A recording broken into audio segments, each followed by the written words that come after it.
What's up, Cleveland fans? Your boy Jonathan Tony back here with another motherfucking video. And today we're going to be talking about the Crowell, Isaiah Crowell, number 34 running back for the Cleveland Browns. You know who he is. Now listen, man. Crowell is entering his fourth year in the league. Sorry, little mumble. Now he's entering his fourth year. And I just have this funny feeling that it's about to be his best year with the Browns yet. Alright, so he has yet to break 1,000 yards, 200 attempts, or even 10 touchdowns.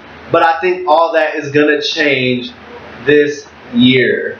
Alright, so every year, he entered in the league 2014, alright? So 2014, 2015, 2016, he has just gotten better. 2016 probably being his best year, career high in attempts, rushing yards, receptions, and receiving yards. He was one touchdown shy of tying his career high in touchdowns with 8. He only had 7.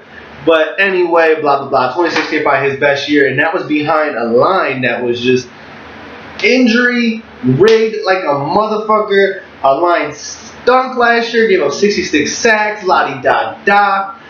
Anyway, going into this year, you know, God forbid there's any major injuries to the offensive line, we should have a very, very good offensive line.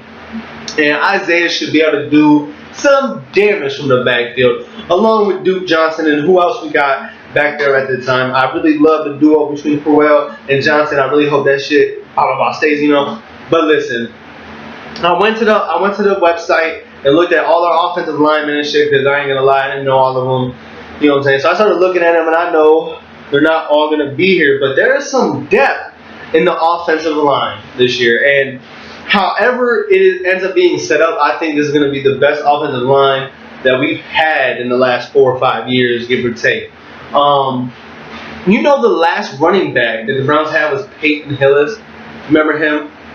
Breakout season, Madden cover, and then the next season he sits out for a fucking sore throat.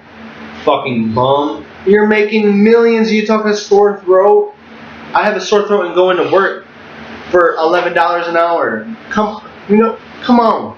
I'd go into work with shit all over myself for millions of dollars. Come on now.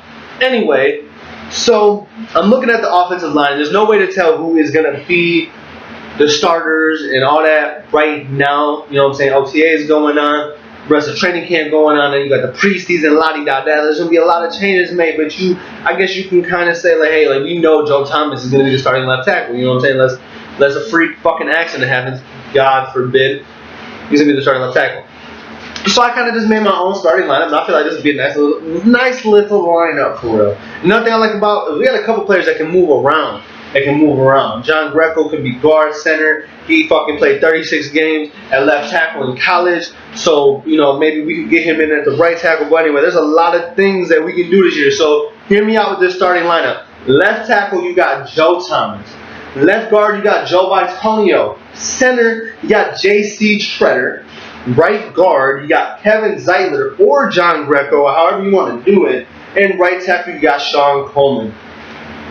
Now, I feel like with that offensive line, everything's solid. These guys can gel together. All that bullshit that you need to have a dominant offensive line. Isaiah Crowell is going to break 1,000 yards rushing, 10 touchdowns. Easy. I mean, last year, he went 952 yards and 198 carries, 7 touchdowns behind a booty offensive line for real. So you put him behind the best offensive line that he's got to see since he's been here in Cleveland. I feel like he's going to do damage. And I don't see why not. Duke Johnson can't come out the backfield and pick up at least 500-600 yards to add on to the season. Be a nice little 1-2 fucking punch from him. Another 500 yards receiving for both of them. It should be nice. Our offensive line, I feel like it's going to be in a good spot. You know, with the exception, like, if there's injuries and shit like that, you know what I'm saying? Because injuries always happen, but we got so much depth right now, so much depth, that I'm not even really sweating it for real. Because like I said earlier, Greco can play center, right guard, even tackle. You got Cameron Irving who can move around a little bit. They're going to let him compete with Sean Coleman at the right tackle spot this year. We also got Spencer Drango, Austin Ryder, Anthony Fabiano, and what's his dude's name? Marcus Martin former starting center for the 49ers, if I am not mistaken. But yeah, man, that's the video. Real quick, I was just writing up some ideas. This idea popped in my head. Kind of looked up. We haven't had a 1,000-yard rusher since 2011. It's been about 5 years. I think it's time for us to get that 1,000-yard rusher. I read this little article a couple months back how Crowell had this personal goal of reaching 1,000 yards, and he only missed it by 48 yards, y'all. 10 more attempts, he'd have had that shit. So I think this is the year for him to break 1,000 yards.